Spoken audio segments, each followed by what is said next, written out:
maxkamad ku taala magaalada Frankfurt ee dalka Jarmalka ayaa xukun 7 sano oo xariga ku riday in asal ahaan u dhashay dalka Turkiga hase haatee heesta dhalashada wadanka Jarmalka oo lagu eedeeyay inuu ka barbar dagaalamayay xarakada al-shabaab ee Soomaaliya iyo ururka Taliban qaybta ka dagaalanta dalka Pakistan. dacwad-oogayaasha ayaa ku eedeeyay Amra Fordogan oo 25 sano jir ah inuu ka qayb qaatay dhaqdhaqaaqyo ay caalamku ka sameeyeen ururo looga yeero inay argagixisan yihiin gaar ahaan al-shabaab iyo Taliban.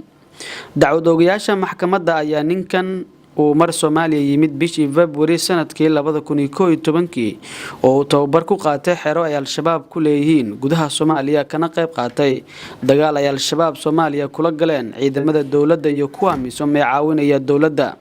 sanad kadib ayuu Amra Erdogan ka tagay dalka Soomaaliya waxaana lagu qabtay dalka Tanzania halkaas oo Jarmalka lagu sii duuliyay.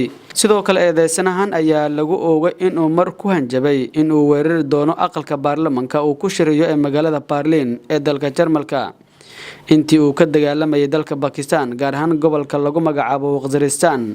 walaalkii ka yar ayuu ku qasbay inuu ku biiro ururka Taliban hase haatee waxaa duqeyn ku dilay diyaaradaha Mareykanka ee meelaha fogfog laga hago xilli uu isku diyaarinayay in uu isqarxin sameeyo. waa sida ay daabaceen qaar ka mid ah warbaahinta caalamka gaar ahaan kuwa ka soo baxa dalka Jarmalka.